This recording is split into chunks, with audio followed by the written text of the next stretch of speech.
be able to do it. We'll see exactly what picks are going to come through as we do hop into Champion Select here, and you can see Orianna taken away from Godby straight away. EDG weren't willing to ban that champion, so it's a lot of respect from QG already to ban away the Orianna first pick, a control mage that opens up a lot of counter matchups. Nope, ban it away. Yeah, it's not happening, and the focus onto Godby continues here with Kassadin being removed. In fact, the mid lane champion pool is dwindling, Papa Smithy, because LeBlanc and Cassiopeia are now taken away from LGD. We'll see exactly what these players are going to be going for. And I have to think, this may actually suit Doinb a little bit as well, because he's played mid-Maokai. I think it'll suit Swift as well, because they're looking to try and snap up Gragas as a first pick. No jungle bans. Gragas, Nunu. Those are going to be the top two picks. Sejuani you have to throw in there as well. But it's going to be hard to ban them all out in this particular situation, especially being on blue side. It's always that teetering act where you want to get that strong champion, but want to deny the strong two picks. They ban away the Nunu. I 100% guarantee if Gragas is available, they will take that with first pick. If it's not, you're going to have Azir, and you don't have the Azir Cassiopeia counter matchup to really focus in. Kassadin's not even available. There's no good decisions here. Either you give up the Gragas or you take Azir with no prototypical strong matchups left up for QG. So I feel like this is a masterful pick ban so far. Yeah, they're playing it beautifully. Of course, yeah, the Alistair is going to be banned away. A bit more of a throwaway ban than anything else, but of course TCT probably still happy to play that. But Kalista got through, as did Urgot. There are so many picks that are available. I'm scared. Yeah. There could be some crazy power picks. Gragas is available.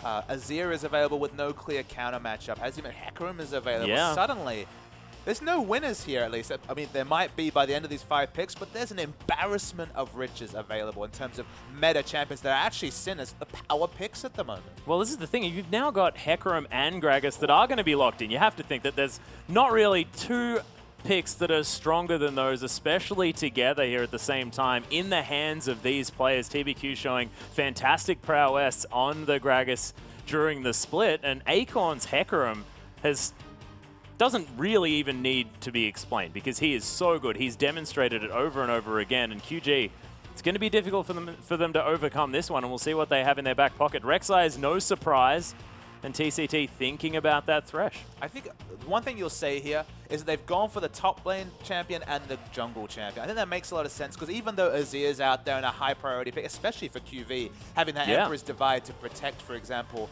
a Ren-setting Kalista makes a lot of sense.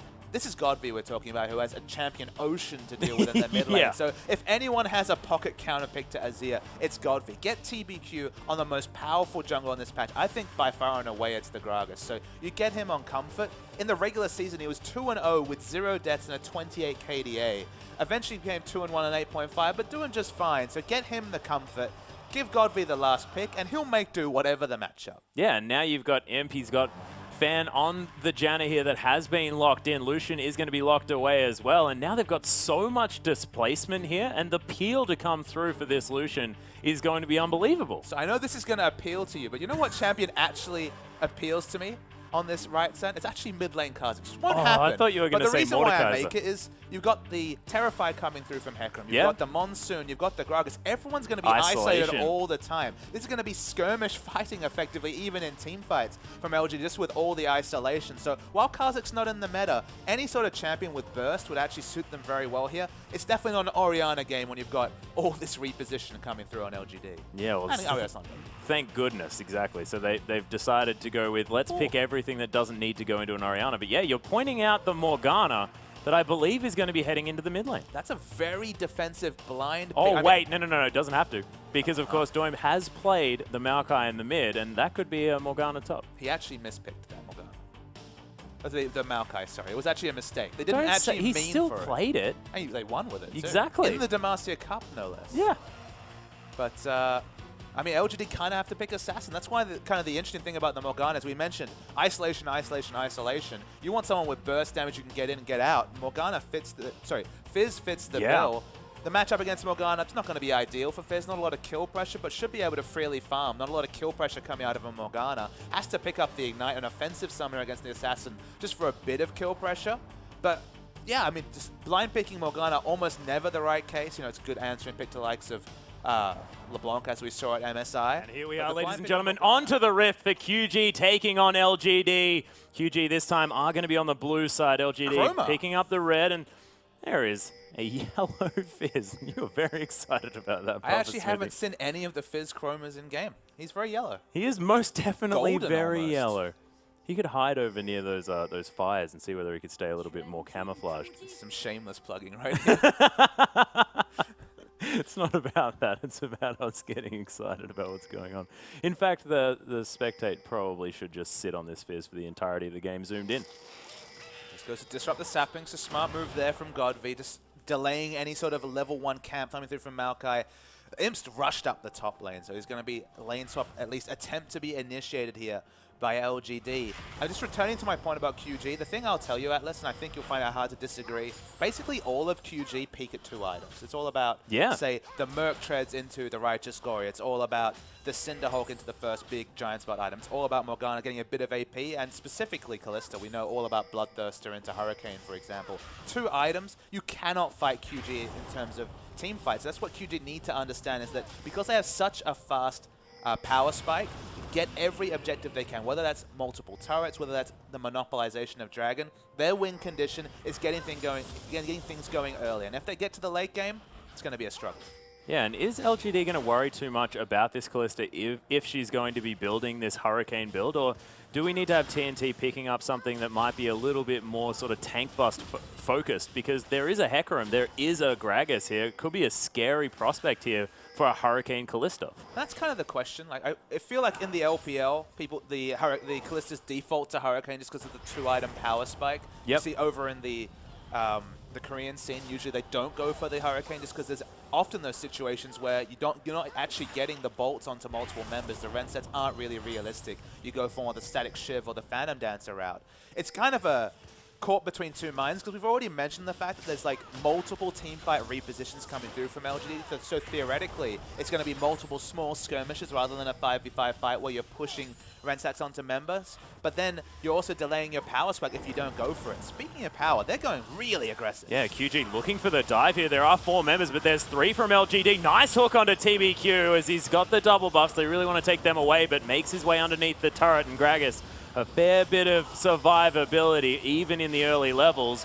QG, they really want to try and take this one down. LGD trying to clear out these minions. They're very, very low. It's QG, they are going for the dive. Morgana coming around here as well. First Blood actually going to go down here, and Janna going to fall as well. That is going to be a kill for TNT, and man, things not going so well for our runners up here in the LPL. Those turret dive mechanics were wonderful. Golfy wants an answering kill, though. Yeah, he's looking for something here as Doinb forced to use that flash away. Beautiful knock-up going to come through as Golfy's going to burn to death. Acorn going to follow. He's actually not dead. Death sentence, max range. And TCT picks up that one 4-0 already at 4.5 minutes. That is the best turret dive I have ever seen. The critical factor, Atlas, what allowed the re-engage is that when the first Twisted Advance came in from V, he didn't actually take turret aggro despite being, 500 units away from the turret. It was literally on the cusp of taking turret damage. They were full health, chunked TBQ out to 50%. It allowed the re-engage and 4 kills to 0. Only Imp not affected because he wasn't even on the same side of the map. That was majestic play from our LPL champions. Yeah, it's really, really beautiful work. And of course, identifying the fact that LGD weren't ever going to be able to get there in order to have a 5v5 engagement, because Imp, of course, as you mentioned, just chilling out there on the top side. And it's multiple variables. Morgana has so much more pushing power in the mid lane that it was always going to be Doinb that was going to be able to rotate fastest. We're going to see the replay. TBQ was chunked out on the cusp of turret aggro, and watch the turret jungle. TCT takes the first 3 bolts. You see, the actual last turret hit would have died because of the exhaust, but still juggling the turret, picked up the first 2 kills. Finally, you see Golfy trying to salvage something. He's an assassin. He wants to get snowballs. An extra kill on the way out is massive for Fizz in this matchup. But the re-engage and just the commitment coming through from this QG squad is wonderful. And then more, now TCT. Too easy. Yeah, too easy indeed. That death sentence was beautiful. And of course, Swift using his entire health bar so fantastically there. Made sure that he got that double knock-up, which really won them that entire last engagement. Godv unable to do anything after that. And you can see already Morgana able to continuously push out these waves. Fiendish Codex now picked up, and it's going to be hard for Godby to be able to roam around because he just doesn't have the wave clear that this Morgana has. And in general, it's been the style of QG to try and get these big early advantages, just snowball games out of the realm of possibility for their teammates. So to actually be able to do this on the big stage in the LPL is already very impressive. And Swift staying true to his name, QG staying true to their game plan, already have a really big advantage. Yeah, we've spoken about this in the past as well. I mean, playing your own game is so incredibly important, and it's only magnified when it's your early games here in the LPL because you're not used to the big stage. Of course, LGD, you throw them a curveball, they're not going to be too worried about it because they've been there for a long time. They're comfortable, although right now we are going to have TBQ getting caught by a Hawk, takes most of his health bar. As QG, they are relentless with the pressure here, and they are going to possibly transition into this Dragon. And that's the thing. They're thinking on multiple levels ahead of what's just happening in front of them. That's why they're looking like more and more of a competitor rather than a team that will just pad out the bottom 4 spots. They understood Morgana's going to push in Fizz. We've got multiple members, the potential for 5 on the bottom side. Morgana can react first. Let's go for the turret dive. 4 kills. They chunk out TBQ. Jungler's gone. No smite available. It's not a double smite situation because Acorn smite is down as well. It's going to be a free Dragon. So they're thinking multiple variables ahead, and this is an impressive first 7 minutes from QG. Yeah, it's really beautiful stuff. But Papa Smithy, does this mean that LGD aren't going to be able to get back in, or is their scaling comp just going to weather this storm and they can move forward from there? Any team that really falls down from 2-item spike can lose a game. There's always that potential where a random ace comes in. You just tip the items towards LGD and they can win fights. But the big thing is, if those 2 items come, what, 5-6 minutes early, it becomes more and more difficult. It's all about containing a QG team that's already running rampant. 2,000 gold doesn't sound like a lot, but it's 7 minutes into the game. It is a considerable lead along with a Dragon. QG just need to keep playing their game, keep working towards their win conditions, which is monopolization, specifically a Dragon, and basically getting as many turrets they can potentially shove out. If they keep playing their game, there will always be a point where they don't take enough, and LGD take this game at what, 30, 35 minutes, 40 minutes into the game. But you keep on this pace, you keep hitting those timings on point, and it becomes harder and harder for QG to lose this game. Yeah, and we've spoken before about these newer teams not necessarily being able to sort of solidly close out a game as well. This is going to be the real test here for QG, who have committed to having this earlier scaling comp. They need to be able to finish these games. Speaking of finishing, Rek'Sai already has a Oh my goodness. That is terrifying. That's not without any kill credit. Just literally went 4 assists, Cinderhawk. Yep. Well, it is going to be answered here by TBQ. It's been farming up a little bit more strongly. Nice pierce to come down from TNT. Sim's going to get slowed by the Rend at the same time. And it's bottom lane from QG just holding that wave, making sure LGD need to keep poked up. And it's going to be the culling coming through, actually doing a fair bit of damage here to the QG bottom lane. Very nice poke damage. This is a winning lane matchup picked by Imp on this Lucian. So this is what they would expect, obviously. Big curveball with the 4 kills early in the game, but they swap back, and this is a different dynamic. It's no longer a turret dive situation. It's the 2v2 lane matchup that LGD themselves did not opt into at level 1. Yeah, and you can see Fan, he's just hanging back. Imp is controlling this lane almost on his own here. Is TNT going to use that Rend in order to take down that Siege minion? Remember, Imp was not involved in all the craziness. Well, in the exactly, kill. He's gone up top. He's winning in CS. He's got a BF sword. His power level, Doran's Vamp Scepter against a BF sword, a lot more power with him. So it's no surprise that the culling damage is really sticking. Yeah, it certainly does make some sense here as Acorn gets taken down very, very low there on the top side. Does have teleport available and his smite as well, as he is going to head back. Oh, Imp actually going aggressive here. Piercing Light really starting to rack up some damage now that he's hit that level 7 mark. Couple more levels and he will have that one maxed out. Godby just going to clear out these minions with the Playful Trickster Urchin Strike to get him out of the way of that Q. And the difference with Fizz in this Morgana matchup compared to other, say, counter Fizz matchups, that Fizz doesn't have to respect the Morgana's damage, so can actually stay competitive in CS. 76 to 79 CS. With the lack of wave clear that you traditionally have as Fizz, is actually a big win here for Godby, because he's staying competitive in CS, he's still going to have significant split push pressure as we move on to this game. Yeah, and I mean, if there is ever a champion that you just do not have kill pressure on, it is, you know, a Fizz as being Morgana, because that Playful Trickster so easily dodges out of the way of the Dark Binding. And then what else do you have? I mean, you've got the Soul Shackles, but he's got so much mobility that you have a feeling that Godby probably not going to struggle too much as far as the 1v1 is concerned. But Doinb actually really able to keep pushing this one out, and he's also not going to die. That's the thing, is that Doinb just doesn't have to respect Doinb at all, so he is able to even aggressively wave clear in the face of a Morgana. He still has flash available, so he can always flash the tether. So, I mean, the only situation where you have kill pressure as Morgana is flash being down and, say, a lane ward to snipe him with a binding.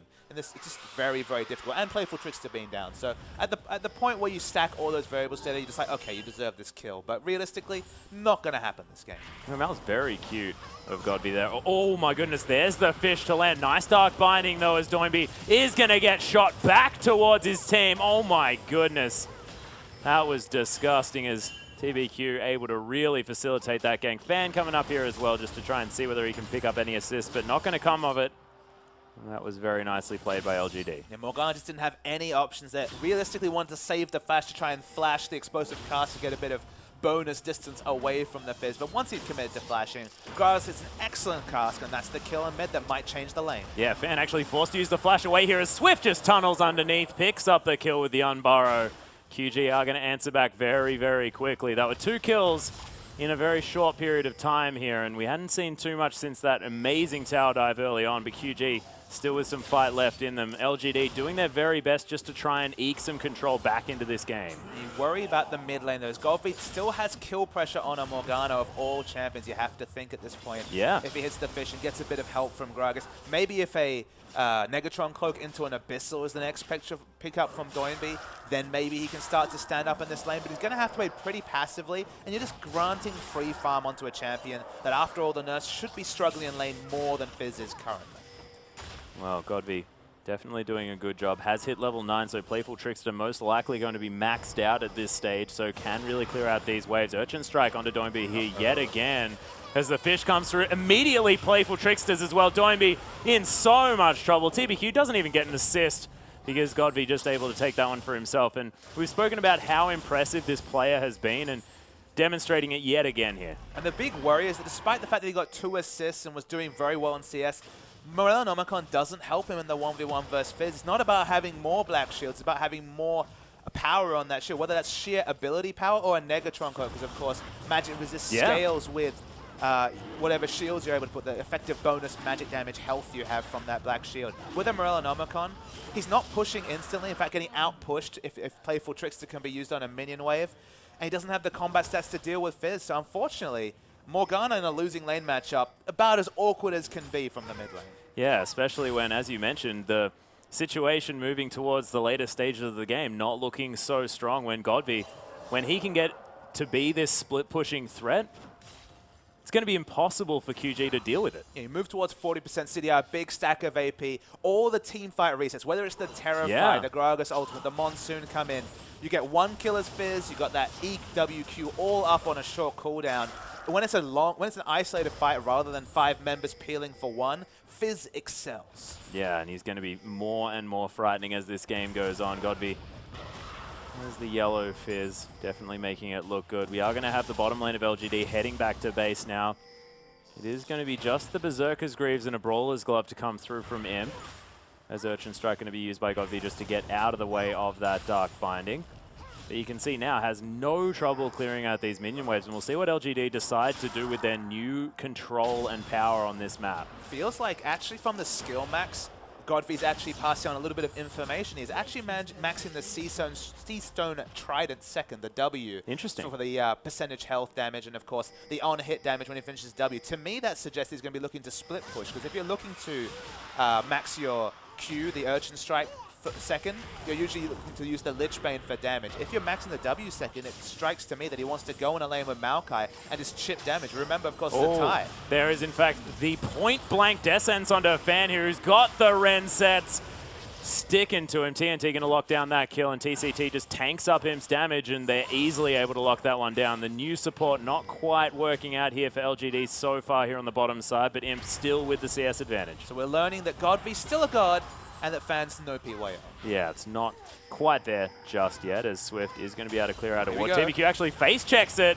Nice Dark Binding going to land here as well as the ult comes through. Doinb looks for the fish, but now he's going to have to 1v2 as the teleport comes through. 1v3. Doinb is going to try to escape and does manage to, but QG, they've got enough members there in the mid lane. I think 4 was probably ideal to deal with this Godby. Yeah, face-checking that brush with the pink ward. Smart pink ward, smart rotations coming through from QG. Their rotational play's been on point. This gold lead, we talked about it being notable at being 7 minutes 2K. Suddenly it's 16 minutes, and 4,000 gold is the lead, coming up to 5,000 now. That's a big advantage, and again, it's a mistake from TBQ. And between between Fan just not being PYL tier and this lane swap having to end early, and you're not having the same aggressive wards and coverage and ganks even of PYL, you feel like it's starting to move along to TBQ as well. And you can see QG as well. They're warding fantastically. You can see the river entirely lit up as they've got pinks lining it towards that top side. Akon now in a whole lot of trouble, almost demonstrating my point here as Swift's going to come through. Doesn't quite get the knock up. Akon is going to get flashed on though, and he's not going anywhere. QG pick up the kill in the top lane as well. So much early game power with these item purchases. Everyone LGD is looking for scaling, and it's only Godby that's really in a point of looking to duel with his opponent. Doing very, very well against the Morgana, but everyone else's problems are spilling over into the mid lane, and that stops a fiercely 1v1 champion like Fizz from feasting on the free kills on Doinb. Yeah, and as soon as he's not able to get them as well, he's going to have to go elsewhere to pick up these kills. As Doinb is going to try and make his way somewhere, but he's cut off just a little bit by the LGD members hanging around this area. Dragon not going to be up just yet, but some vision control is being afforded here by LGD. Waves continue to get pushed. So we talked about 2-item spikes. Zhonya's going to be a huge purchase from Morgana, of course, negating a lot of the single target damage coming through. It's a second way to cleanse away the fish coming through, whether if the Black Shield's down, happily just be able to Zhonya's that damage. Of course, a lot of Fizz's damage now gated around hitting that fish and the points of power shortly afterwards. If you Zhonya's right at the end, suddenly he loses 2.5 seconds of bonus damage coming through. So Zhonya's going to be a big picture up. You can see from the recurve bow that so will be the Hurricane they're going to opt into here. They're going all in on the mid game, and honestly, with multiple winning lanes, it's a good strategy. Yeah, and especially considering the fact that their team comp sort of relies on winning very early on, you may as well all in onto that fact, considering LGD's comp, which is just beautiful for the later stages of this game. And Akon, he does almost have his Cinderhold completed, but he's nowhere near a Trinity Force or his next tanky item that he's going to pick up afterwards in order to complement this team-fighting monster that is Hecarim. And he really does need time to scale. And that's the thing. Everyone at this present point from LGD is a potential Ren set for this TNT, especially when the Hurricane is complete. They're not going to be able to finish the items to counter that Hurricane purchase in the next 5 minutes. 15 minutes more, around the 33-minute mark, absolutely LGD might be looking to opt into fights, but for now, they want to put Godby in a side wave wherever possible and split push, as I mentioned. Maxing out that Seastone Trident second actually allows him to duel really well with Maokai in a side lane. It's one of the reasons why Zatai was able to pick that Fizz into Maokai matchup, is that it really does have the potential to completely punish a Maokai. So no Lich Bane going to be the rush, given that particular skill order. Yeah, well, that's the thing, and he's definitely not going to be picking that one up, as Godby may have found an opportunity here on the bottom side. Hits the fish as the Earthstone Strike comes in as well. Does get exhausted. TNT trying to get out of this one, but he doesn't make it as Akon does teleport in. Godby still with a lot of damage available. Gets through, gets death sentenced, but it's not going to be aptly named this time as the fish is able to escape. Beautiful stuff. Now that's a big, big win there for LGD. They actually get the picks they're looking for. You can see why they want to engineer the split push. If the wards aren't there to be predictable from QG, it was the reverse of the situation in mid where TBQ face-checked Swift and Doinb. In this situation, it's the other way around. LGD, that's the only way they can really stay in this game, is to force split push. But if they take this Dragon, that's a big win here for LGD. Yeah, and they are 1-1 apiece at the moment. Picking this one up does mean that the early game power not going to be quite as relevant here, as we're demonstrating the fact that almost the full CDR completed. Not sure what rune page we're talking about, but with Morgana, of course, pretty trivial to get to 40% CDR from there with the blue buff. Definitely going to be confirmed. Has put a second point into the Urchin Strike, but is very much in the position to be able to split push against any one member of QG. So if you have to force multiple members to be sent bot, it allows other people free farm. It gets away from the team fighting power spike. The fact that with Hurricane completed, with more items being completed on Morgana, they weren't able to fight for Dragons. We mentioned the win condition was Dragon. And with 2-1 advantage, LGD, they're actually the ones ahead in that metric. Yeah, that's exactly right. And again, we saw God be able to nimbly escape the potential gank from TCT. And he's going to head back to base now, probably to pick up the Zhonya's Hourglass. No, he actually cancels that one out, as the Scuttle Crab is going to fall down here as well. And we'll see exactly what LGD are going to do. And the question is how QG have been the ones that have been assertive. QG were the ones we say are playing around a pseudo timer with their comp. How are they going to force fights now that they've fallen behind in Dragon? Realistically, LGD can look at the second Dragon coming from QG and think, okay, we'll give you that. There's not a lot of stats to be given up in that situation. So you add, what, another 11 minutes onto the game before the third Dragon spawning? 11 minutes time. Acorn is going to be massive. Has a Phage already. Might actually be the Black Cleaver and not... Yeah, that's what I was considering as well. It could be a Spirit Visage. It could be any item. Hasn't really priced into anything with that Ruby Crystal. Probably going to be a bit more defense and then still a Trinity Force. But yeah, it could be the Black Cleaver. Multiple options there. In 11 minutes, this LGD comp will already be greatly outscaling QG because Morgana, again, only has a very low ceiling when it comes to items. Yeah, is always going to be able to wave clear, though, you have to think, as soon as the minions do slow stop. Wave teleport's coming in. Yeah, there's a double knock-up as well, as Fan does use the Monsoon to try and get them out of there, as we do have Imp in a lot of trouble. TNT picks up that kill, as TBQ is going to have to run for the hills. Godby continuing to split push, but this could be a tower or a Baron available for QG at this point. They've got the pick that they want on the power player of LGD. May as well pick up the Baron. They have to go for the Baron because it's the only thing that will dissuade Fizz from continuing the split push down bottom. They have Callista and Smite. Will they have enough damage to take it down? Yeah, Acorn also with the Smite available here as well, as Fan's going to come through with a Tornado. TBQ. But it's down to 2,000 health here. TNT is going to be able to lock that one down. Baron falls for QG, but the knockups are coming through. Acorn tries to ult his way in here, but he's definitely not with a man advantage as he falls down. Godby gets death sentence. He's going to get killed at the same time, and Fan has no friends here as everyone just ignores him, and Swift, he's left with cleanup duty. Swift's waiting for cooldowns. Once he gets the kill, picks it up. Massive play from QG. Very smart. If they had looked for mid turret or any sort of turret trade, Fizz would have taken an inner turret. But in this particular situation, went for Baron, had the Callista, trusted the ability to just work out that Baron damage and take it even in a 50-50 situation. And now the advantages pile up for QG. Yeah, and you've got V. He's just going to tank up this turret for a bit as well, save some minions. And with these Baroned up minions, this inhibitor turret is going to fall very quickly. Acorn now going to respawn Godby as well, but the damage has been done here, and QG already utilizing that Baron buff beautifully, picking up a couple of turrets and breaking the base. I'm really excited, just smiling watching this QG team because they're very good at shot calling. That's the thing I've noticed,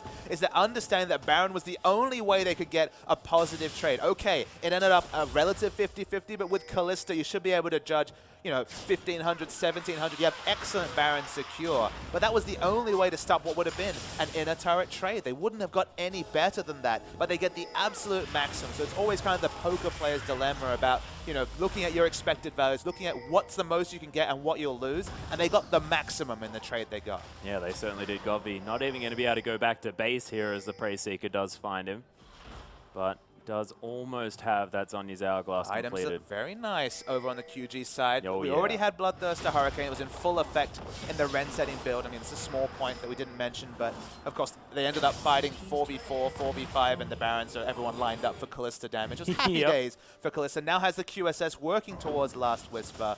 Randuin's completed for the Rek'Sai, the Zhonya's, and a Negatron. And Acorn, he's taking a lot of damage from V. Yeah, maybe forced to use the ultimate. Does, in fact, use it here, but V not giving up. Flash into the Twisted Advance as well. Imp looking to try and get some assistance here for his top laner. Does go in very aggressively. V may have gone a little bit too far, but he's going to most likely be able to escape unless Godby has something to say about it. Even with Fizz coming, they didn't have ward coverage to know whether they were more reinforced. They know now, so they'll keep the chase, but what are they going to lose in swapping for this? Yeah, well, this is the thing. They do have an open inhibitor here in the mid lane as TNT able to clear out these minion waves very quickly. Both Fizz and Lucian are back, so this is risky play from QG. Maokai does not have teleport. Yeah, this inhibitor has taken a little bit of damage as TNT now with some more free time. The barrels are going to zone him out of the way here as Imp with the red buff. Now, Black Shield is on. They know that Acorn doesn't have ultimate, so they're chancing it. This is risky. Yeah, nice use of the Dark Passage there, and that is going to be the inhibitor falling down. QG able to utilize this Baron very, very well. Just wore off now So they pick up the couple of turrets and, of course, the inhibitor, which is so very important. Dragon going to be respawning in 20 seconds, and QG, they've timed it beautifully. Steal the blue buff away, grab the Dragon, push out the rest of these waves. So far, the map control of this team has been fantastic. Exactly, and now we're going to watch them continue the push. Don't have the Baron buff like you mentioned. 5 seconds to the Dragon, so they'll get a chip onto this turret and be able to back away towards Dragon. Probably not going to want to opt into a Dragon fight with all the power spikes being hit by QG. Yeah, this is such textbook play from QG. They just know exactly what they have to do at what time. The culling going to be used in desperation here to clear out the minion wave as LGD just trying to hold on to what they can of their base. And we asked the question, they were behind in Dragons. We thought that's the big win condition. It's either turrets or Dragons that will get them in. Of course, Baron is always a potential, but not usually realistic. Falling behind in Dragons, then being smart enough to get a pick, translate that into what looked on some levels like a risky Baron, but actually was the correct choice. And what they've taken from that Baron, they got multiple kills on the members, broke the base, now taking an inhibitor. They pick up the Dragon as well. QG's taking everything methodically in this game, and all LGD can do is watch. They don't have a lot of wave clear. Again, this is what Fizz grants you on the mid lane. So they're ending up being voyeurs in a lot of ways, watching QG play League of Legends the way it's meant to be played and not really have any options to get back into the game. Yeah, this is just a really interesting thing to see from our runner-up team, and it might just be this is what LGD look like without PYL, without their power star player making the calls around the map, because PYL was a large factor in that, and it looks like LGD, they're sorely missing him. And that's the thing. You never want to take away from a really great performance by a young team. QG have played excellently this game, but let's refocus on LG just for a moment. Use this thought exercise. PYL and lane swaps, TBQ and the Cinderhulk meta, they basically won. They had a higher win percentage in the playoffs than the team that won the playoffs, EDG. Yeah. They were 8 and 3 compared to 9 and 4 EDG. They were winning every game with the same strategy of lane swapping and these 2v1 follows, helping helping TBQ get big in fights. Akon's going for a big flank here. Yeah, looking for the onslaught of Shadow. The TBQ's almost dead already. He is going to go down. TNT picks up that kill. There's the onslaught. Does get a whole lot of fears as Doinb is going to have to try and get out of there. Godby's going to fall down though. The double kill. The Renset's coming through for TNT as he picks up the triple. Flashes forward now. Fan and Imp in so much trouble. It is going to be the Quadra from TNT looking to try and pick up Imp. Imp going so aggressive. The pentakill from TNT. And that's going to be the game. What a debut from this team. And what a re-entrance back into the LPL for TNT. It didn't work for him on Royal Club. It's looking good on QG. It's all about QG and their excellent best 80 carries, junglers, and everything else were available. Probably not going to be the story this time around. Doinb was the only member that really still have a bit of a question mark. I felt like Godby could really overtake that lane, and that's on a Morgana, about as defensive a pick as you can make. Yeah, well, the bans so far are going to be going relatively similar to how they went in the last series. Maokai is going to be the deviation here as V's not going to pick that one up. And we'll see what QG decide to do now that they're on the red side here. Their champion select to come through, their drafting was beautiful in the previous game. You mentioned the fact that they did manage to solidify some really power picks for themselves, and the Kalista was their first pick, used to fantastic effect, and in fact banned away now on the blue side. And it's Imp's Kalista that was so impressive throughout the season after initial hump, so I'm surprised seeing them banning it on blue. I thought they could know 100% that Kalista would be the 6th ban coming through from QG here, just because you can't give Imp that champion. It was banned throughout the LPL final. But so much respect giving thrown. Obviously, they're valuing another first pick. Remember, you're always conscious that it's not really a meta where first pick is super important. It feels like the second round of pick, you can get 2 power picks in that situation as well. Nunu's banned away. A lot's powerful, a lot's available. Gragas makes it through picks and bans again. Where will LGD start? Well, the Cassiopeia is most definitely available here. Of course, a lot of the mid lane champions have snuck through. Godby definitely going to be able to play that one. Just his control play of these mages in the mid lane is beautiful to see, and Flame's going to lock that one away. There was the Riven flash there. I thought you would have enjoyed that. I liked it a lot. You just missed it. But Cassiopeia, Azir's available. That's the traditional matchup. Of course, we saw EasyHoon rock both sides of that matchup in the LCK finals. But the skill matchup is available. Cassiopeia really becoming a destructive force throughout the meta. Even Hooney throwing it up the top lane against as a counter pick to Nah. So quite a flexible first pick Cassiopeia. Hecarim's available. Hecarim's locked in. Yeah, I find it very interesting as well, considering Flame summoner spells that have come through already. He's not going to have the summoners. I just, come on, let a man dream. There's going to be a tell. Yeah, V is going to lock away the Hecarim here, and we do have Alistair now for TCT there on the bottom side. It was banned away in the previous series, as LGD now looking to pick up what they want. Got to be thinking about Nah here for Flame, as TBQ does have his pick of the litter as far as these junglers are concerned, apart from Nunu. It makes a lot of sense to go with the Knights. Been Flame's most impressive champion. But thinking about support choices, PYL does like the Leona, but early round Leona, I guess you've already got the CC tank Alistair, so you want to match it with something. Leona or Nautilus, those are your options. Both very realistic. Yeah, and TNT now hovering over a Vayne. Of course, known to pick up Vayne in some interesting situations, but still manages to make them work. And we'll see whether it's going to happen this time. Of course, Alistair Vayne sort of historically has been noted as a relatively effective lane. Saw Alistair Vayne against Sivir earlier in the day, and it went very, very well. Got your pick of AD carries in this particular situation. Gonna actually go with the Sivir. Will Imp be the one to pull out the Vayne? That's the question. Yeah, QG now looking for a little bit of a later power spike, but with that Sivir there, they're going to have a whole heap of wave clear to help them get there. LGD are going to have their options now cut out for them. Doinb is going to be able to lock in the Gragas here for Swift, who was thinking about the Rek'Sai. There's Imp, he's just going to lock away Tristana. Wow, the instant lock Tristana. Tristana versus Kalista, that was a matchup that we thought we might see just because Tristana can really stand in auto trades. Didn't go so well for Deft in it most MSI certainly though. But wow, instant locking in the Tristana. Not sure what really about the QG team that caused them to want to instantly lock it in. Of course, Tristana's big strength is turret taking very fast now that you can throw that bomb onto the turret and explode it for extra turret damage. LGD doing something different. The insta-lock Tristana, didn't see it coming. No, certainly didn't. Although, I mean, I guess it does sort of make a little bit of sense considering the Alistair pickup. Maybe it just wants to be able to negate the headbutt with a buster shot, but that's a larger cooldown, you have to think. But it is going to be TBQ locking away the Rek'Sai. We saw him play that a whole lot throughout the earlier split, and he is away from the sort of classic Cinderhulk tanky junglers here, maybe with a little bit more early skirmishing prowess. And Doinb now with his choice for the mid lane, and we'll see what he decides to take into the Cassiopeia, and it's the Morgana yet again. This is a really painful matchup for Morgana. Literally, she throws down the puddle and then just has to get out of lane. Hightail it, yeah. She doesn't really have any other options, so I really don't like the matchup for Morgana. I don't know if this is just a champion pool thing. Maybe it's just, again, suddenly you have a very early power spike in the mid lane, so it's only Hecarim that's really early towards the late game, so maybe it's just trying to... Here we are, ladies and gentlemen, for LGD taking on QG, Game 2 for our third series of the night. Godby caught out just a little bit as he throws down a little bit of that poison. Doinb takes a bit of damage there, and the movement speed can help Godby get away, and QG just milling about here at the beginning, but you can see the early warding for LGD, making sure that they see exactly what's going on towards that top side of the map. It's two pretty powerful level 1 comps. You've got Alistair Morgana for a big CC. You usually skill the Ricochet versus Sivir. There's a lot of AoE damage, so you can expect QG to have been looking to be on the front foot, but LGD have actually been the ones to feign aggression.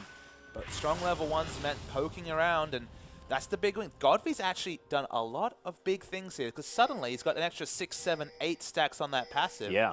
Getting it rolling. If you ever hit poke at level 1 with that Q, you feel great if you're Cassiopeia. Yeah, and wanting to get that extra spell down very early on. You can see actually so aggressive here in this mid lane as Flame's going to get headbutted against the wall. Nice little bit of extra CC, but takes some minion damage from it as this lane swap for Flame working out relatively well. Flame just tends to get lane swapped on every single time he pokes his head onto the rift. Flame has had a very sad existence in the LPL, becoming a Rumble main, never getting a 1v1 matchup, watching his teammate play Cannon and just being like, I wish I could play that. He doesn't get any of these options. It's done pretty admirably, and Doinb, he's just taking every... This is going to be a very fast Cassiopeia in terms of stacking up that passive. Yeah, well, it's true. Doinb trying to utilize the Morgana's passive as best he can, but Godby using that Twin Fang just to farm this one out underneath the turret. And you have to think as soon as this Cassiopeia can have their way with the minions, it is going to be a very different experience here for Doinb, who has the wave clear advantage at the moment. Look, it's certainly not an ideal Cassiopeia lane matchup. Of course, if there was no range pushing option from Morgana, if she had to respect the zone of control of the poison, it would be a more prototypical Cassiopeia excellent matchup. But this is all she can do is just walk in, take a Q usually, and then try and push the minion. She has no other wave control. So although she's not getting denied CS, she's not really controlling the wave. Yeah, well, this is the thing. Doinb able to clear out a lot of these minions, but misses the cannon. Oh, dear. I had this chat with Patient Time earlier. It's harsh, man. Oh, it's an awful experience. Missing cannons. Whoop. Yep, does manage to nail it there on the top side, though. Thank you, fan. Not going to make us feel that pain twice in a row here, as Flame is able to pick up a lot of this farm. 8 to 5 now as far as these top laners are concerned. Triumphant Roar does actually enable Flame to pick up that last hit. Thank you very much, TCT. Is Flame now able to secure this one? As, of course, the 1v1 matchup now of Hecarim versus Tristana here on the bottom side, and V struggling a little bit here against the little Meglin Gunner. I don't know how LGD have pulled off this lane matchup. It's actually wonderful for them because Hecarim, we mentioned it multiple times, has what, 350 range on the Rampage, no other range farming. Now you're getting fast pushed by Tristana, can just throw the bomb onto the turret. There's no safe place for Hecarim to position under the turret if he wants to pick up CS, doesn't want to get denied further. So he'll take bomb damage and watch his turret gets chipped down super, super fast. So the result is basically Tristana having her way with bot lane turret, and Hecarim doing his best to pick up experience, but certainly not CS. Only 8 so far. Yeah, Fan in a lot of trouble, though. Does have to flash away. There's the dredge line as well. Gets chilling smited, but it is going to be QG backing away. I thought Fan was definitely dead. Scuttle Crab, the speed up there was the big actual win that actually let him open up a little bit of distance. But yeah, it did actually seem surprisingly defensive. Maybe just an extension of the fact that Cassiopeia probably going to be a bigger teamfight impact as the turret dives on. Yeah, teleport to come through. A second one here on the bottom side, though, as B does have the defense of his mid laner as well. We didn't mention the fact that Morgana also picked up the teleport, but wants to make sure they can maintain control of this map. But 2 teleports burnt for the price of 1 here. LGD will take that. But at least Doinb understands, okay, I'm going to lose this lane. I might as well take teleport to just hope to have an impact in other lanes, or just teleport back to lane to ensure my turret doesn't go down early. So in the 1v1, absolutely understands the strategy of puddle, then run away. Oh, there's a flash pulverize, though, as Flame's going to head back into the team. Flashes and bounces, creates a whole bunch of distance, and Fan takes another smite, but they are going to be safe here in the end. Flame with some nice moves under pressure. Yeah, when the minion wave lines up, the casual 1000 range bounce coming through. Very, very nice. And Flame lives to fight another day. Yeah, not too bad at all, as Godv there with 45 CS there to the 35. 10 CS, not exactly a massive margin, but definitely something that Godv's going to take here, as neither of these mid laners have headed back to base just yet.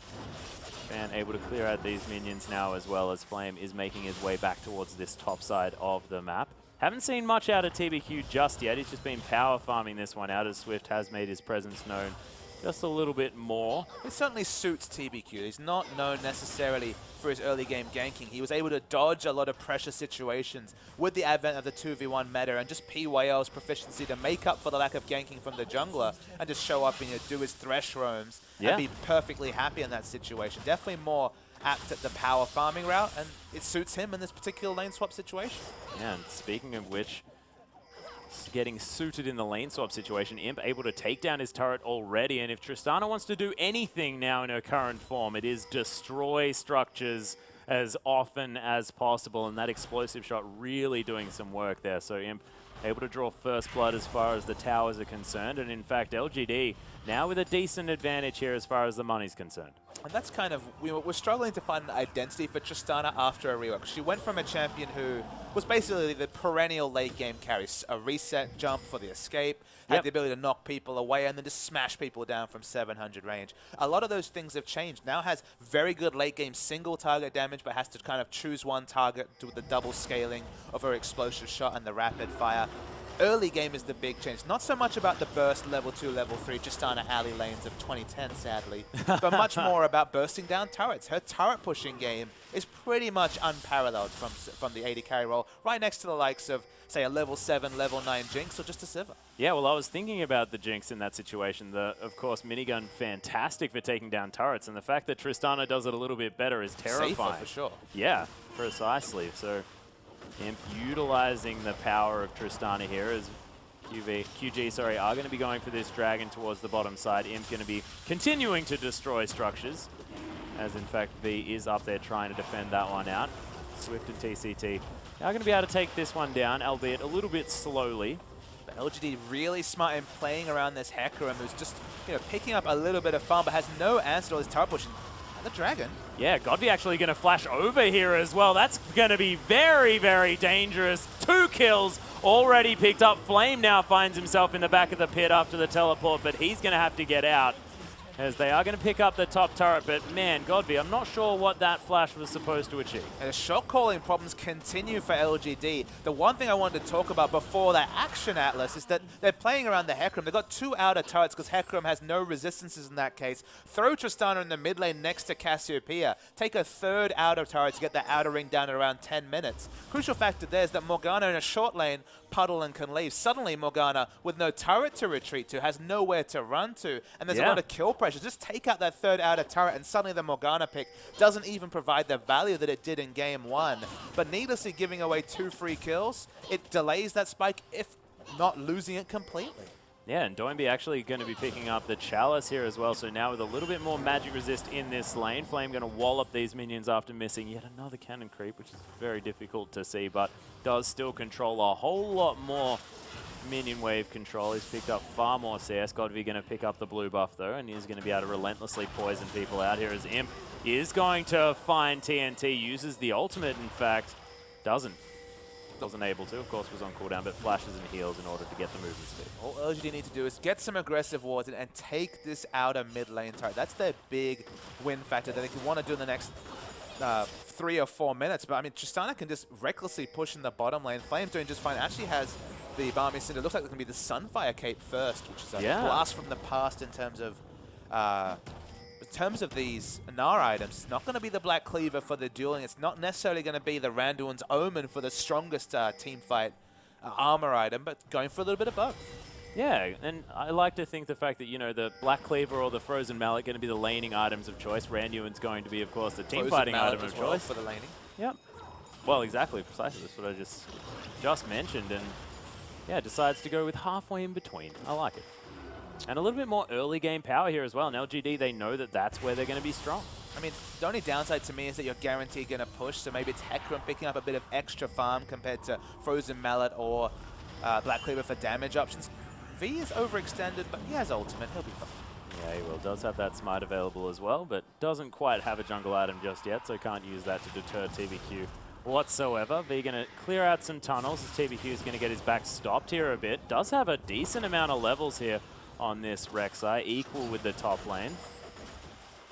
Is Imp going to continue to relentlessly push out these minions. You can see that TNT does have a decent control on his minion waves as well. I mean, he's managed to pick up as much farm as he possibly can. Avarice Blade now completed as well, so definitely opting in to get as much gold as possible, sort of saying that, yep, I'll just kill the minion waves that you shove into my face, Imp. That's absolutely fine. It's still very different game plan, game on game here from QG. We saw them play very assertive, smart diving League of Legends, controlling objectives, and now kind of having to seed lane control, already losing 2 turrets, playing around their Hecarim who's been preyed upon and rotated around. They're lucky that they haven't seen Tristana in the mid lane for that 3rd outer turret, so they're still getting some semblance of a laning phase, and they have the first dragon, but it'd be interesting to see whether QG can lose the minimum and come back into games. That's certainly been a skill that few teams in the LPL have been able to pull off. If they can pull that off, they're going to have to be talked about as one of the front runners for at least a playoff spot. But if they just fall away, then we're going to have to be left to wonder whether good on the front foot, not so much on the back. We don't have an answer either way, but that's kind of the big question that will be answered throughout the course of this game and the early weeks of the LPL. Yeah, and questions will be raised about this Morgana mid lane here for Doinb as far as sort of the champion pool that this new player is going to bring to this team. But look, it just might be something that they've considered for the later stages of the game, wanting to make sure that TNT has as many spell shields as possible. Not entirely sure. It is still very much early days here for QG. Yeah, it raises a lot of questions, as you mentioned. Is it just, I really respect Godby as a player and I need to play a super defensive champion? But the question is then, where do you draw the line? Shouldn't you respect Pawn? Shouldn't you respect Rookie? At some point, you're talking about half the league in terms of mid laners you respect. So it doesn't feel like a mid-Morgana crutch is something you want to have. But again, it was still very early days. They've already taken a win off LGD. There's a lot to be excited about. It's just we always want to know a little bit more about these teams. We know so far what their comfort is this relentless aggression they pulled off with aplomb.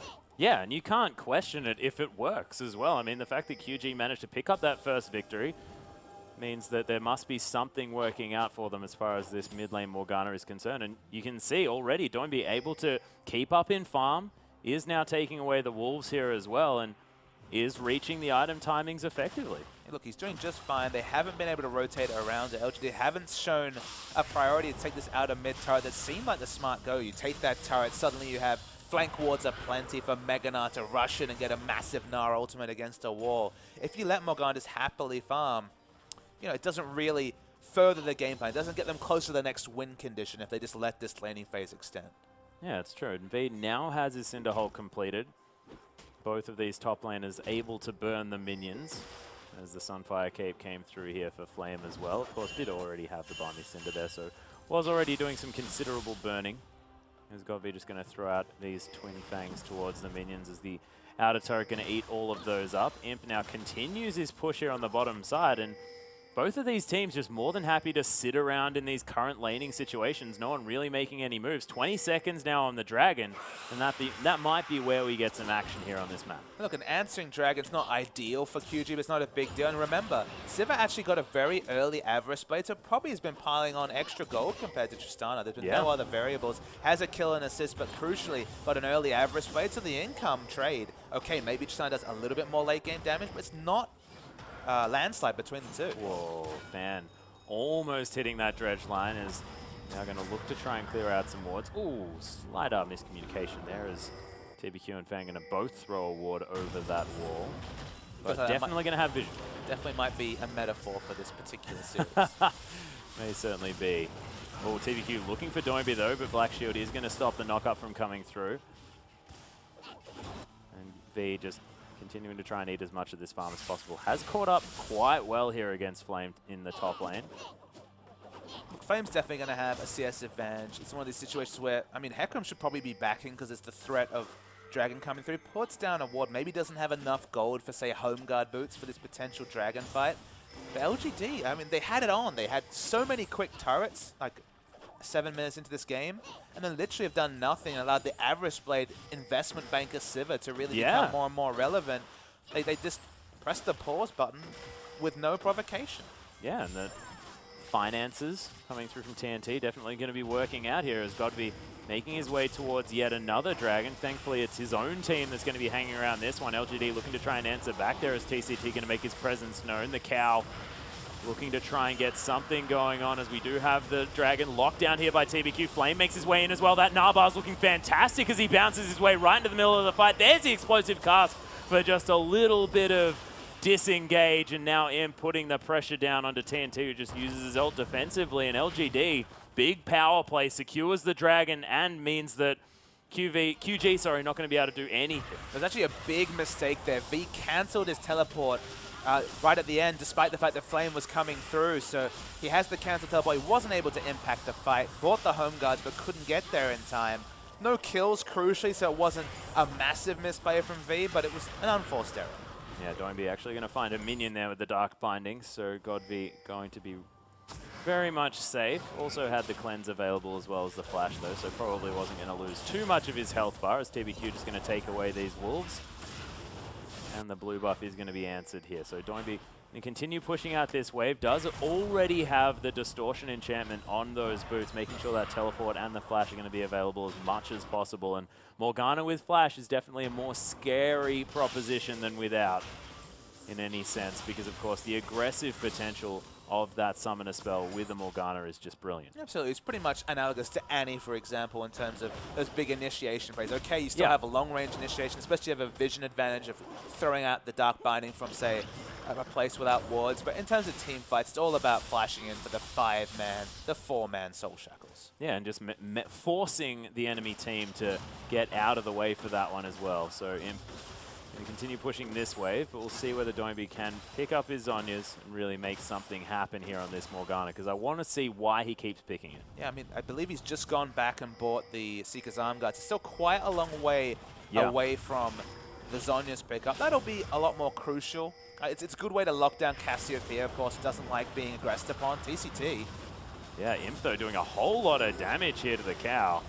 The explosive shot is going to go off. Of course, Unbreakable Will wasn't popped there for TCT, so going to have still a whole lot of damage soak available, but it is now going to be that mid lane outer turret getting taken down very, very low. Look at the explosive shot doing so much work. TNT able to get that boomerang across the team in order to get Imp away from the turret, but you can see LGD, they really want to take this one down. This is definitely something that should have happened minutes ago, you know, 5, 6, 7 minutes ago, but they will eventually take out the third outer turret, and there's the engage. Yeah, there's a dredge line under TNT here as well. It does have the black shield, but it's gone now as Impy's going to jump forward. Unbreakable Will, there's the Gnar from Flame, but he's going to fall down for it as QG are so incredibly low. Swift flashing forward, picks up Godby, the double kill as well, as Im's able to answer that one back. Tristana really wants to find his way back into this game, but TCT so low. Sivir picks up a double kill as well. Imp, the last man standing, uses the rocket jump to get out of the way of the Dark Binding, and QG,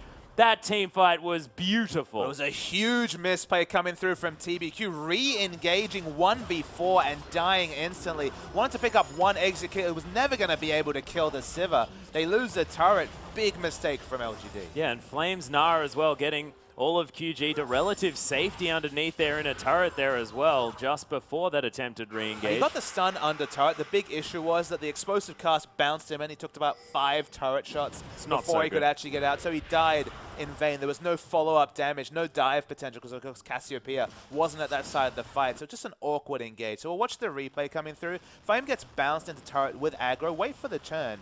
He actually gets a really nice Gnar. It's a 3 Gnar, man. True. But everyone's away from the Cassio. She loses damage because suddenly she's lost the poison and dies to some autos coming through in the back line. But wait for this re-engage from TBQ. Don't know what he was doing.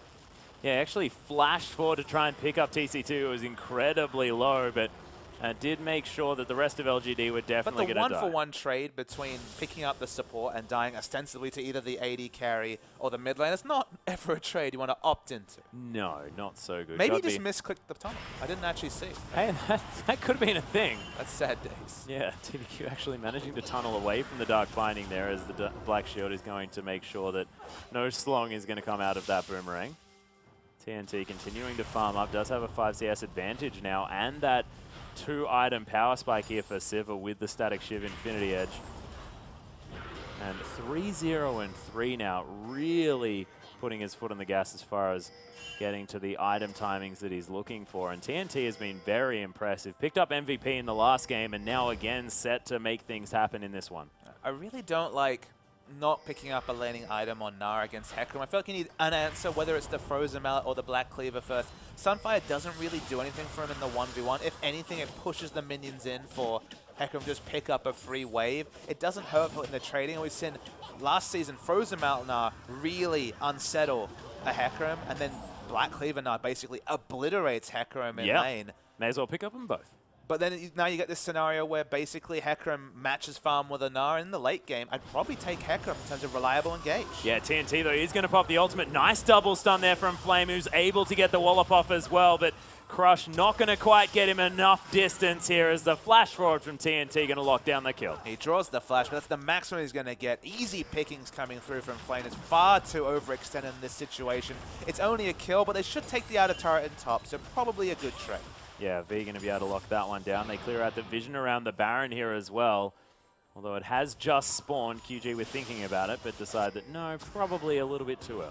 TBQ, of course, has Void Rush, so can get away, is able to defend the top. They've been very slow in picking up turrets, as we expected, given the fact that LGD had 2 in the first 8 minutes. Picked up the first one in the mid lane.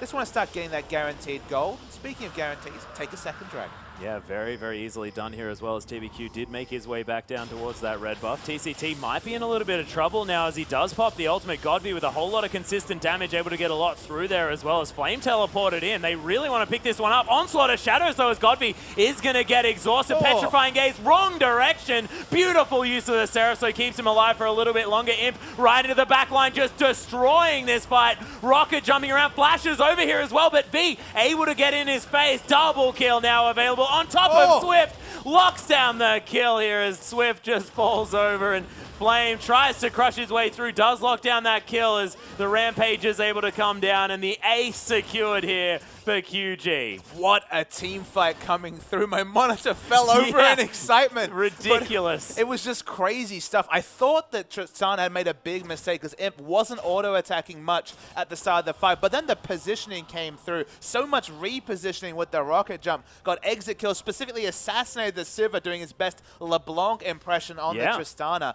It looked like the ricochet damage was going to take down the team, but was within inches of winning that fight as Tristana. So smart play from him, but just the power levels, and again, mid-game Morgana still very relevant. And Swift played it beautifully here as well, but let's have a look at the replay. So TCT got the 4-man engage, and they had the teleport first. Remember, Nas not in the fight yet. They take out GodV very, very fast. Or at least he's super, super low in this fight. But Imp gets the assassination onto Sivir in his own way. Smart reposition, but has to flash over to get the last auto onto Doinb. Gets onto Swift, but gets... The dangerous game prop was massive in that situation. So trying to open up distance, there was the chilling smite, wasn't enough. And they did pick up the kill in the end as TNT now takes the outer turret. Team fight win, outer turret. Things piling on for QG once again. Yeah, things looking fantastic. And you have to hand it to Swift. Body slamming Imp out of the rocket jump to negate the damage and make sure that he wasn't going to get anything done was just incredibly beautifully done. And this is what we've been told to expect from Swift. We saw him on CJ Enters Frost in 2014. He was a rising star of the jungle. In the LSPL, may not have had the same competition as the LPL. There's going to be so many mouth-watering jungle matchups, even just in terms of Korean junglers among the LPL, but doing a great first showing. And it's TBQ once again. No PYL, no TBQ when it comes to big teamfight impacts. Yeah, TBQ almost has his Warmog's armor completed as TNT going to take a Praise Seeker, not opting into using his spell shield just yet, but of course does have a little bit of life still, so he's going to be A-okay. Flame now on the bottom side of the map, just trying to clear this one out as V is hanging around, looking to possibly put on some more pressure. But V can do whatever he wants, and there's no kill pressure from Flame, which means that Hecarim is 20 CS up. He's basically running rings around the Na. When we've seen a Na obliterate Hecarim earlier today, you have to go for one of those laning items, whether it's the Frozen Mallet or the Black Cleaver. If you go for neither, this is the result, is that you just get outscaled. Yeah, well, it's already happened here as well. V hasn't even decided to go for a damage item just yet. Does have the Spectre's Cowl now, possibly going to be turning it into that Spirit Visage. Make sure that Spirit of Dread is going to be as effective as possible in the middle of these fights. There's the Kindle Gem, so almost going to have sort of that trio of defensive items here on this Hecarim towards the 30-minute mark. And it's going to be very, very frightening here for LGD because it's going to be so hard to kill that guy. And it's Sivir Hecarim. They always have excellent synergy with the On the Hunt, giving him damage scaling as well. It's going to be in the front. Isn't going to die anytime soon, as you mentioned, with all those tank lines. TBQ going in aggressively. Yeah, there's the double knock up here as well. Flame making his presence known in the middle of this fight. There's the depth charges. Swift is getting the aggression. Imp is going to get exhausted by TCT, but V now in the back line. Look at all of that damage here as the Na does get QG back into this one. Doinb takes down Imp as well. Swift here on the backside of this fight, but LGD, they're able to pick up a couple of kills. GodV now on the backside, able to get some Twin Fangs out. TNT going to fall down. Doinb now going to possibly fall as well as the Black Shield's Dark Binding not going to find anything, and it is now going to be a face-off of these mid laners. GodV, though, probably going to be able to get this one. Flashes over the top of the Dark Binding as well. Twin Fangs going to find Doinb. There's some more poison. And GodV with the outplay. What a quadra kill from GodV. This was the difference. They couldn't get onto GodV. They couldn't CC and wombo him down. And the outplay flashing over the Dark Binding was majestic. Going to get damage onto this inner turret. Very nice play from GodV. They definitely need to account for the Cassiopeia because the consistent damage rate, it's not just the Tristana. Cassiopeia is right up there next to him.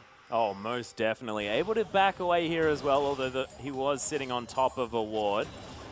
V doesn't quite have that Spirit Visage just yet, but you saw the Hecarim was able to make a massive impact in the back line of that fight. But yeah, if you can't get on top of GodV, that's what he can do to a team fight. And that's the thing about LGD's position. They need to be separating both Tristana and Cassiopeia. Usually you like Cassiopeia fighting around a hyper carry, but in this situation, you've got Onslaught of Shadows, you've got the Gragas ult. We're going to see the replay coming through. So they actually make really good out of this, because remember, it was LG that had set up this particular fight.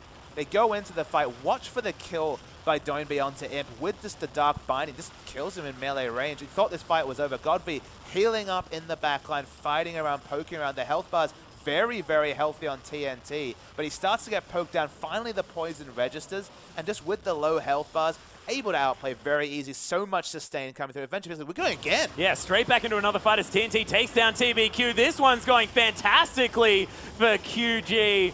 As Flame, he's right in the back of this one. The wallop does come through, but QG again with a beautiful mid-game fight and straight onto that Baron. Triple kill now for TNT. Picks up the ace, and I don't know what we just came back into, but QG definitely turning that one around. It was triple kill into a quadra by the end, but as you mentioned, we went straight into action in basically the same part of the map. Obviously, the fight for vision around Baron had gone completely off the rails, but another team fight went this time much more decidedly. Undoes a lot of the good work of Godby in the previous fight, and Cassiopeia without Flash versus Cassiopeia with Flash, you can get that assassination between the Heckler and Onslaught of Shadows, the Dark Bind, and even just TCT going mad with the combo. Yeah, well, this is the thing, and QG just really utilizing the Morgana really well as well. They're fighting in a clump, and the Soul Shackles is doing so much work. It's the difference in a fight where Morgana doesn't get a clumped Cassiopeia and a Tristana, and when she gets both those targets, that's always the case. If she can walk in unassumedly, throw the Black Shield on herself and just ult 5 people, it's going to be very, very strong in the mid game.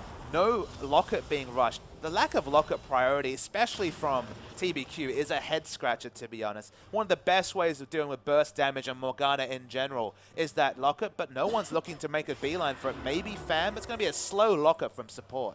Yeah, well, it's true, and very selfish items to come through from TBQ. Does have the Warmog's armor, so he himself is going to have a whole lot of resist, but there's no Frozen Heart. He does have sort of that Sightstone, but I mean, that's about all he's offering to the team here on top of his damage and tankiness as far as soaking it up. It's ludicrous that you compare junglers, and both of them are against one magic damage lineups, and the team against the Cassio has the Locket before the team against Morgana. Morgana's only got burst. Once the burst is gone, really contributes not very much in the fight, has very long cooldowns. Yeah. So the Locket would be doing so much work. The Warmogs, though, it's a head scratcher. It certainly is. And Phage now completed here from V. Now moving the Baron buffs towards the bottom side of the map as Devastating Charge going to be used just to get some extra work done to this turret. And QG, you have to say, what they're fantastic at and what they've demonstrated so far is their use of a Baron buff is beautiful. And the team fight is really good as well, but you're right. It's hit the nail on the head is that when they pick up the Baron, they rotate well, they prep their lanes well as well. Their side waves have been pushing in great fashion. LGD, they've got no answers. Yeah, and you can see TNT able to get some free hits on this turret, and as the Sivir, not exactly the most range in the world, able to get some free time, and it just shows exactly how this team plays and how well they play around their carries, getting into the right positions. Dark Binding going to go a little bit wide there under TBQ as Fan tries to throw down whatever CC he can, but that inhibitor turret going to fall down. Dark Binding not going to find the mark, but even the puddle's doing some work here from Doinb. The inhibitor goes without any response from LGD. LGD had the tonic in the early game, took 2 early turrets. All Hecarim could do was watch. They were playing very smartly around that, but not having any offensive items means that Hecarim just got the free farm, got to the point where he was unkillable. Team fights were always going to be pretty competitive, but the rotations in the early game were always going to suit LGD. It's so much harder to out-rotate and pick up turrets in the late game. Remember, they still only have 3 turrets when they had 2 turrets down 8 minutes into the game. You're talking about a Sivir comp, always going to be excellent at rotating as that cooldown gets shorter on the ultimate. Now hit level 3, of course. All those options. If they had taken a 12-minute in a turret or earlier, I think this would have been a completely different game, but they never got the flank ultimates, which means the team fight purchases from Flame in particular are a bit of a head scratcher because they never got flank ults. They didn't have aggressive wards to get the big team fight wins. And then he was just left with team fight items against a team that's just winning fights and just rotating and picking up objectives. Yeah, so the item builds towards the top side of the map here for LGD definitely not really working out for them so far. And QG looking fantastic as Swift. He's gone for sort of double utility items here with the Frozen Heart and, of course, the Locket of the Iron Solari. Multiple Frozen Hearts against a Tristana is a fantastic idea. And Flame, I mean, he wants to be auto-attacking as well. It's doing work there at the same time. A lot of Imp's team fight damage on Tristana is single target focus. You kind of need to mark and shoot a bit like Urgot is forced to with the Noxian Corrosive Charge, in that you get all these incentives for lowering your rapid fire and your explosive shot cooldowns if you focus one enemy. But when you're against, you know, Hecarim will dive in, then Gragas will dive in. There's so many different threats you have to respect that when you're changing targets a lot, just doesn't work the same way. I mean, Cassiopeia is much the same. Poison mark targets go all in, but because they're both so fiercely all in against all the different displacement, much like LGD had the Terrify into the Gragas ultimate last time, it's what QG have, and it's just really cutting down Imp's damage just by having a very competitive score and a good CS value. Yeah, and you can see again QG able to rotate around to this top side of the map, take the last inner turret down. 7 turrets now to 3 here in favor of QG. And I mean, this is a very similar situation to what LGD found themselves in the previous game, but now QG have a much better comp for this stage of the game. And you can see TNT, so many shields on himself. And Nas trying to hold the wave in bottom, and all he can really do is build up rage because he has no offensive items. Oh my goodness, that duck binding was huge. Nice knock up to try and save him, but it's not enough. He just gets launched at. TBQ gonna follow suit, and this QG lineup are massive. TCT spends some time underneath the turret, isn't bothered by it at all. Godby is still alive, but at half health now after 1 boomerang. Second inhibitor going to fall down here, and QG, what a fantastic debut into the LPL as Doinb just going to use that black shield, survives here, and Flame's going to fall. And man, Godby, he gets caught now a little bit here by Swift as there's the petrifying gaze to come down. Godby trying to answer this one as well as Doinb's going to come out of that Zhonya's hourglass. Godby though just gets pulverized in every way. And TNT going to lock down the final kill. That's the ace. TBQ and Imp are going to be alive, but it's only going to witness the demise of the Nexus and a 2-0 victory here for QG.